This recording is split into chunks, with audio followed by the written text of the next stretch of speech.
Alrighty, thank you everybody for coming and for coming to celebrate our 125th anniversary. I'm really excited to introduce you to Mark Ludlow. Mark was our archaeologist back in 2023 in the summer. We started somewhat like in April, I think. And we worked all the way through the hot sun, digging up parts of the churchyard to find artifacts, many of which are on display in Lewis Hall. But Mark is going to tell you all about what we found, how we found it, and the wonderful tools that he used to help us with this project. So it was a very exciting project. I miss it. I had a great time. And so I hope you get a little idea of the enthusiasm that we had to find all this historical stuff here on our own property. So Mark, come and jump up and join us. Thank you so much for being here. Thank you. We also have a tool. We're going to keep this informal, and if anybody has questions as I go along, don't hesitate to jump in with those questions. I do wear hearing aids. I lost a lot of my hearing in the military and in Vietnam, so hopefully I understand your questions, if any. As a way of introducing this discussion, I wanted to highlight some of the major contributors in terms of digging and putting in markers.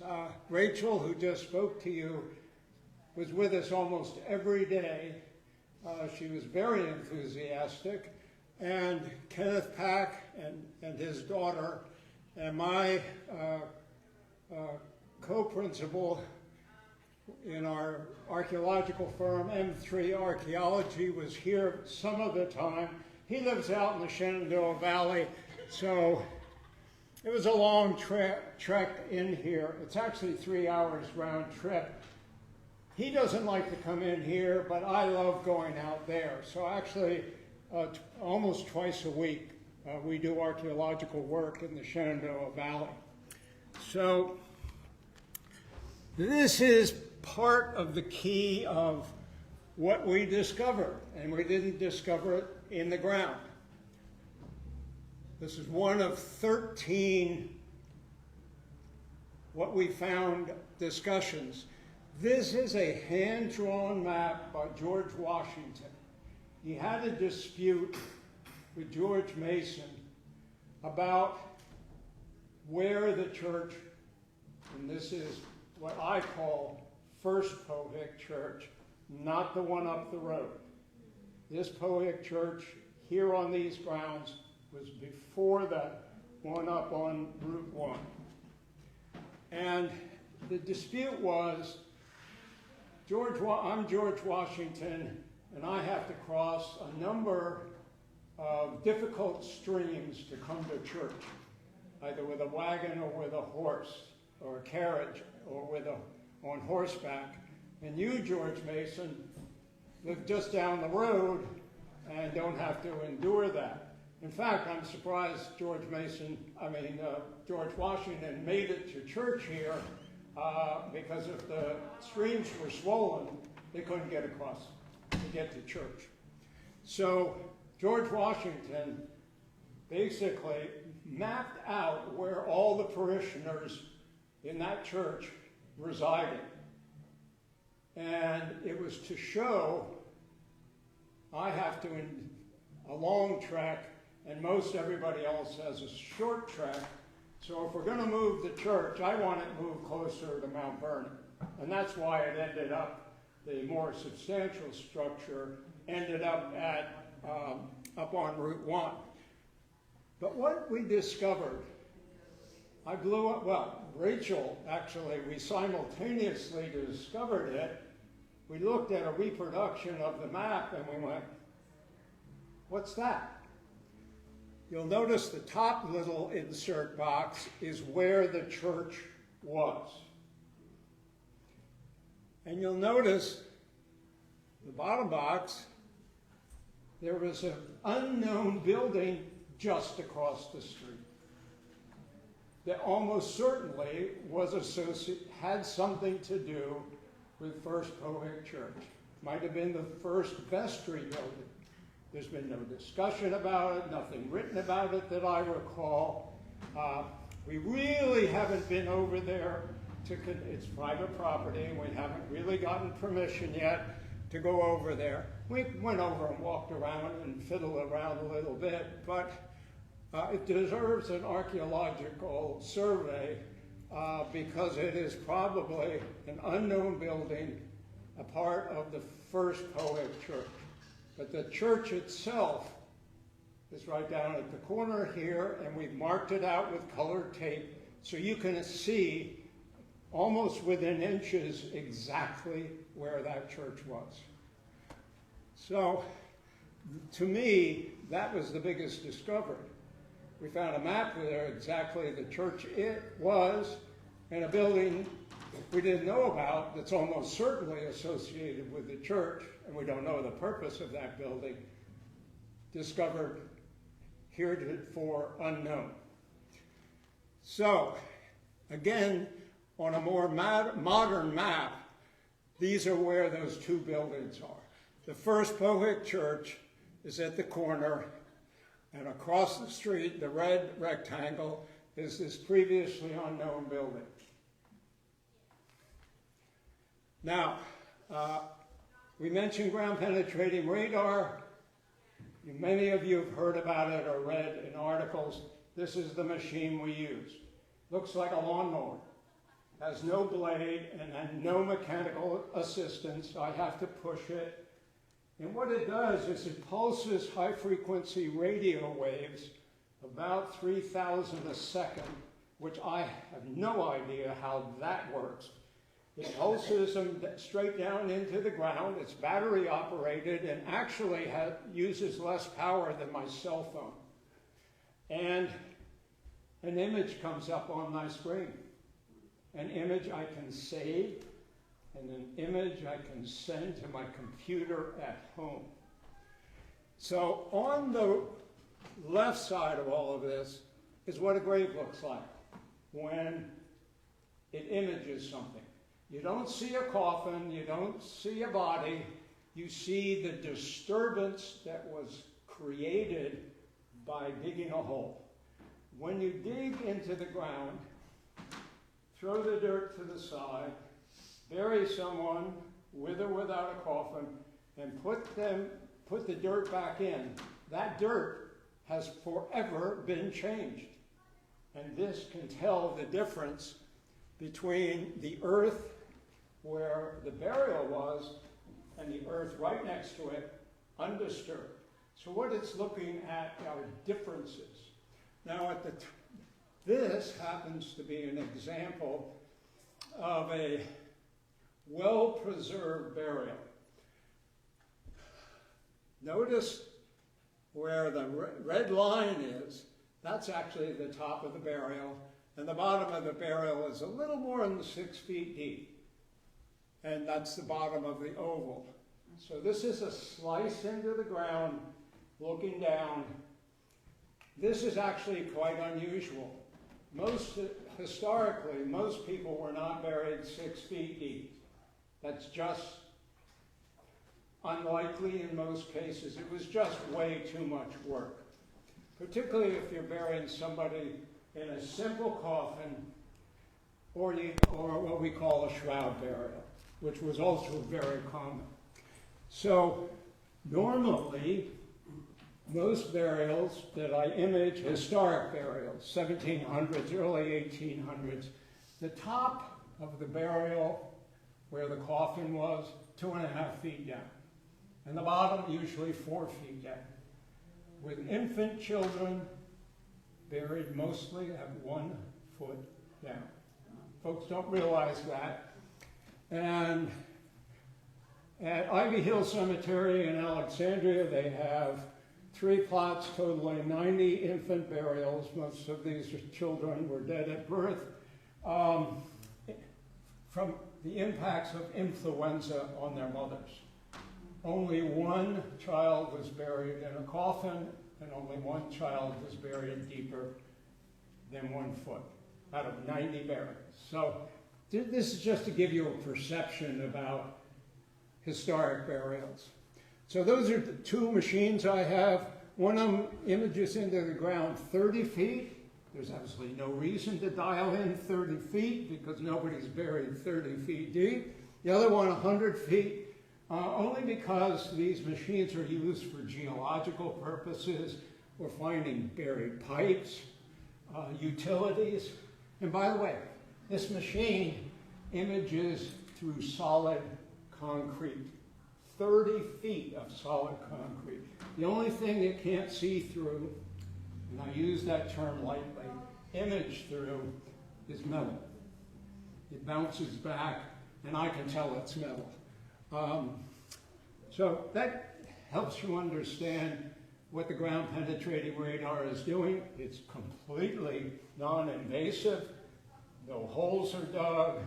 No people are imaged.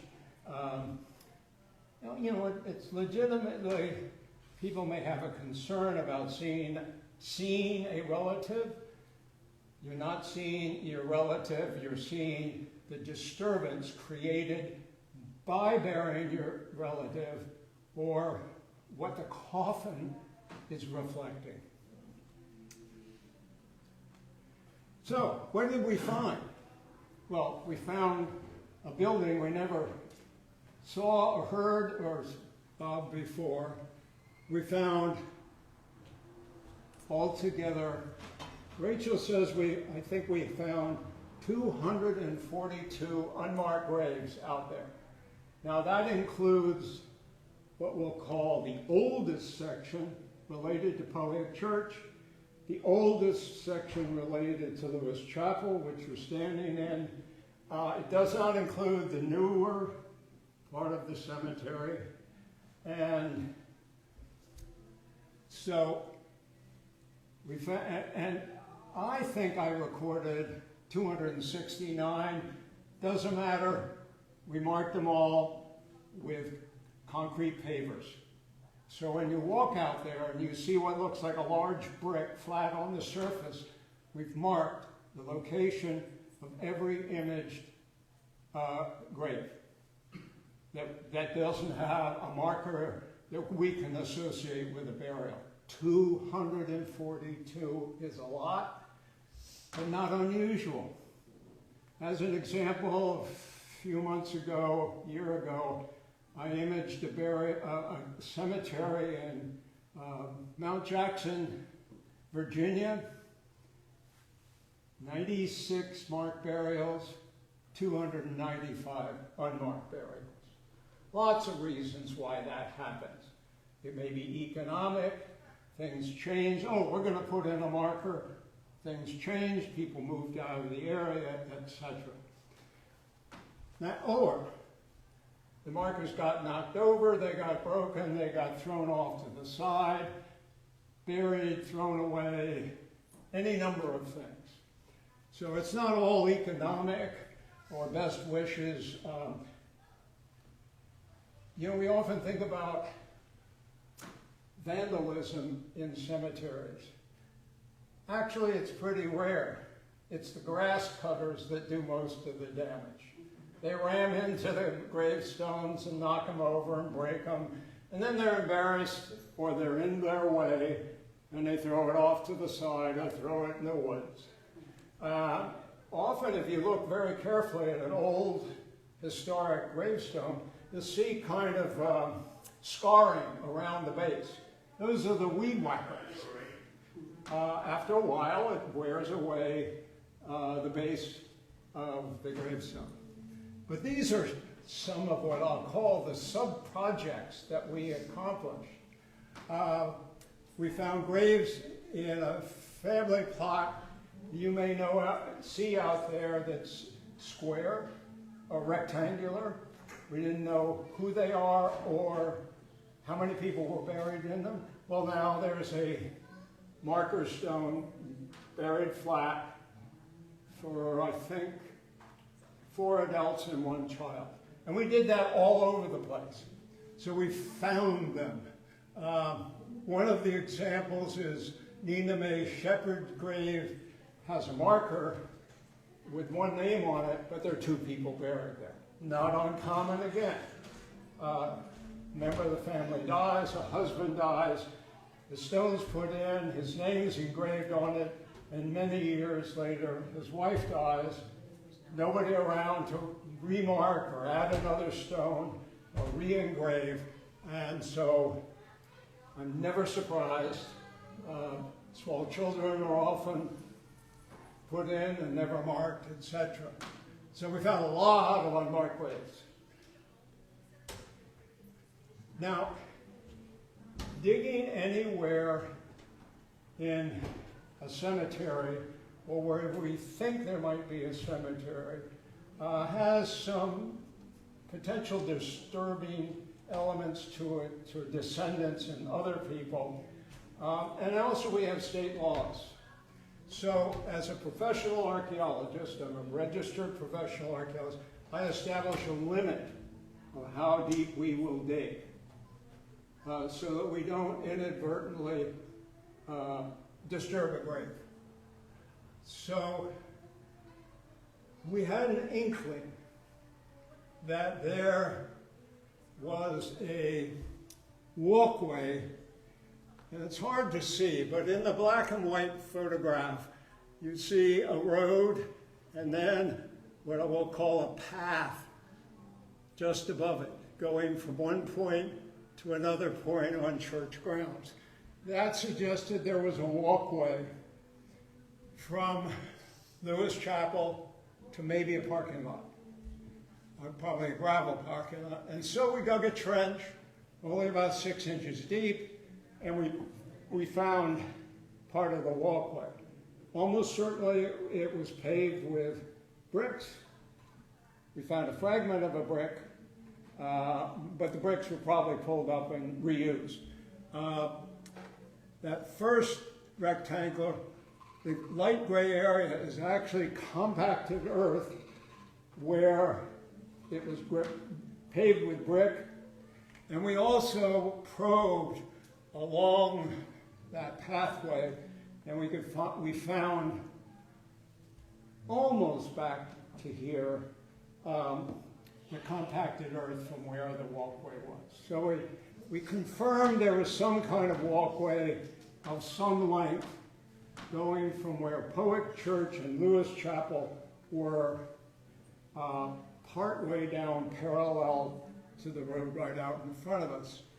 And next, we looked, because Rachel saw in an old photograph, that there was a pathway in from the road to the front of Lewis Chapel. And that's the brick walkway that we exposed there, and you can go out and see it. And there happens to be a monument there saying this is where Lewis Chapel was. Now we don't know who put that in, but they got it right.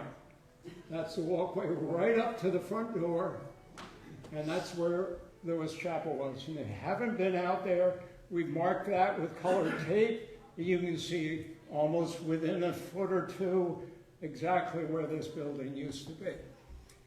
And then I wanted you to see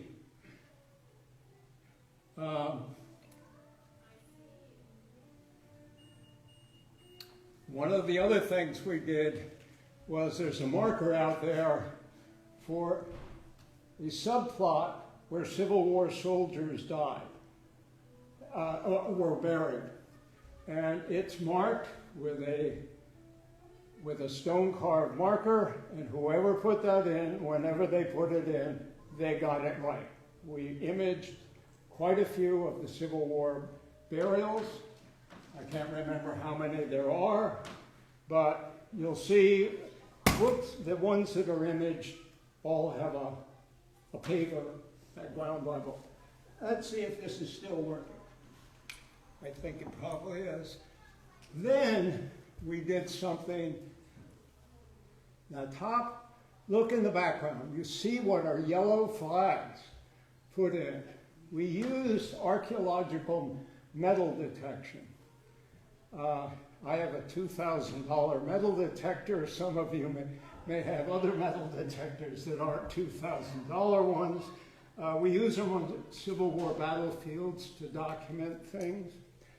But look at how many yellow flags there are. And that is almost exactly where Lewis Chapel was. We did not dig up very many of those. We'd be still there digging for artifacts. What it demonstrates is there's a whole slew of artifacts from this building, from either building it, repairing it, replacing glass, or a lot of damage that had to have been done when it was moved. And there's a sea of artifacts there. Now, the artifacts that we did excavate, and that last image is an example of an excavated metal detected find. So we found a piece of metal, and a lot went into the decision making about whether we were going to dig it or not. Most of them, 99%, we did not dig. And we only went down about 8 inches. Again, restrictions in graveyard areas about how deep you dig. Well, not only did we find a thing or two that was metal, some of them, almost every metal detected excavated hole has more than metal in it. So we find ceramics, glass, nails, pottery, you name it, coins. So there's not just metal artifacts found in a metal excavated hole. In fact, many of those artifacts are on display in the next room, and I highly recommend you go take a look at them. Some of them are kind of boring. They're nails, hundreds and hundreds of nails. Now, we can date nails generally. There are handmade nails, called hand-wrought nails, or wrought nails. We have machine-cut nails, or square nails. They were actually sliced off of metal sheets. Like a big kachunka came down and snapped off a nail from a plate, and they're generally rectangular, actually, instead of round. And then the more modern nails are we call wire nails. So we can generally date. So when we find handmade nails, we know it's a Pohick Church nail. When we found square nails, we know it's a Lewis Chapel nail, probably. And if we find a modern nail, it's a repair to Lewis Chapel. Hundreds and hundreds of nails. And one of the problems is this part of Mason Neck, the nails are all heavily corroded, to the point that many of them you can't tell are a nail. It has something to do with the soil chemistry, not just here, down the road, etc. We've done other cemeteries here. And it's a problem if we're trying to use nails to date things. Okay, so limited excavations, etc. And by the way, even though we were using the ground-penetrating radar to find unmarked graves, we used ground-penetrating radar to try to find foundations for the Pohick Church and for Lewis Chapel. Now here I am running my machine over the ground, and the far right image is actually the foundation, I think, for Pohick Church. There's a wooden building or a log building that may actually only have had 6 stones supporting the whole building. It was traditional to put one big stone at one corner, one big stone at another, at each corner, and then one stone on either side of the front door to support the whole structure. See, when the building's gone, there's not much left. But that's generally rectangular, and it's exactly where Pohick Church was. It just was more confirmation. Unfortunately, they didn't dig deep holes in the ground in order to put big foundations in until later. when they started stacking bricks on top of each other for structures.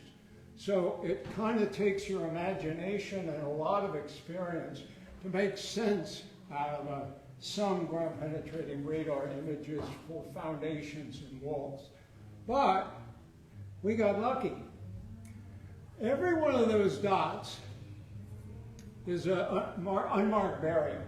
There were so many unmarked burials that they all went together. Now, you gotta kind of follow this. Look at the red rectangle. There's not a single dot inside of that. This is part of the proof that we found Powhig Church.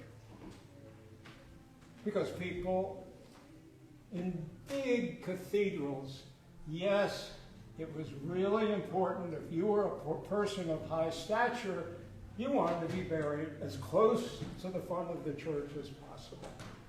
And that's why in many English churches, people are buried right down there. And their slabs are there. But if you weren't, the church couldn't accommodate that. You wanted to be as close to the church as possible, being close to God, all kinds of interpretations. So you were buried right outside, as close to the church as possible. So the burials right along the sides of the church. And that's what happened here. We have burials along one side, which is the side of the red rectangle near the blue and somewhat toward the back. And that void of burials defined the walls, or some of the walls, of the early Powhig church. So George Washington drew a map of exactly where it was. This image confirmed that, and the artifacts we found there confirmed it as well. I mean, rarely do archaeologists dig up something and the sign says, you found Powhig Church. This is where it was. So, by the way, the blue circle was where the Confederate burials, Civil War burials are, and the orangish square rectangle is where Lewis Chapel was. And then the yellow circle was probably the privy for Powhig Church. And if you went out and dug the soil in the soil, you'd say, this is awfully dark. And every place else I've dug, it's not dark. And that's characteristic of a privy and the organic material that's decomposed over time. And it also had elements that indicated there was a small structure there, an outhouse. And then, again, you see all the burials that were not marked in that big oval. We didn't just find church-related stuff. Right over there, just outside the parking lot, about 10, 20 feet, and along the road out front. These are lithic chips. One of them is actually part of something you call an arrowhead. Doesn't look like it. These come from making stone tools. Mostly what you call arrowheads. They're really not arrowheads. We call them points because we really don't know that they were arrowheads. If it's this big, it isn't an arrowhead. Arrowheads were about that small. You put a big piece of stone on the end of an arrow and it's not going anywhere. When you find big points, they were probably spear points, knives, knife blades, but most likely at-level dart points. Now, you've probably never heard this before, but bow and arrows did not arrive in this part of the world until about 3,000 years ago. So what were they using before? It's actually a throwing spear with a special spear thrower that you kind of hooked in behind the spear and you flipped it. We're talking about spears this big at lateral points. So anyway, there's a prehistoric presence here. Doesn't mean there's a village here, but there was a presence here.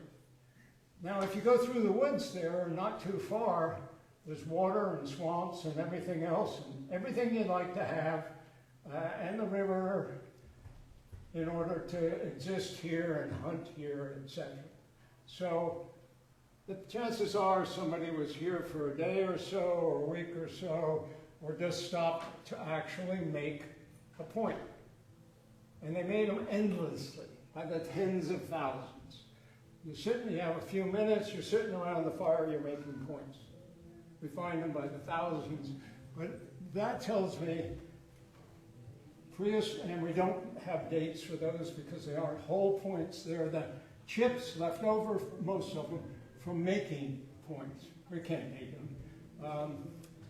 They could be 10,000 years ago, they could be 1,500 years ago. And those are on display. What's that? They're on display. They're in display, and they were found right over there on the grass on the surface. We didn't have to dig anything. They were actually mostly found by a member of Fairfax County Archaeology Department. It's actually their Parks Archaeology Department. They came and marked all the unmarked graves that we found with a very accurate GPS unit. They're now part of the record. And while they were just there walking around, they picked up a whole bunch of them. Now, we found some along the road earlier when we were finding the walkway as well. So there are a lot of artifacts and a lot of explanations laid out, and you should go take a look at them. So that's it. That kind of sets the stage for what's out and what's on display in there. Do you have any questions? If you'd like me to come to your family graveyard, we can find your relatives. Mark is awesome. Thank you. Mark, thank you so much. You're welcome. And I hope all of you have your interest peaked to go and do the cemetery walk. There's a QR code if you want to do it on your phone, and there is also some loose leaf, like laminated sheets if you want to walk around. They are numbered, somewhat not necessarily in order, but you can find them. Everything's around there, and also obviously yes, go look at the display in Lewis Hall. And Dick Hamley is here. He is going to do our next session. I think I'm going to give you like 15, 20 minutes maybe, and then Dick is the docent from Powick Church, who has brought some wonderful posters to talk about Powick, and this is Powick history here, moving up to the Powick Church that is still standing. But we're very entwined because of the placement of Powick Church here, and he's going to give us a bit more detailed introduction about all of that. So we're going to ring the bell again, so if you're interested, please come on back, and we've got more stories for you. So. And if you see me walking around Yes. with this thing, don't hesitate to ask questions or have me show you stuff. Glad to help out. Yeah, thank you so much.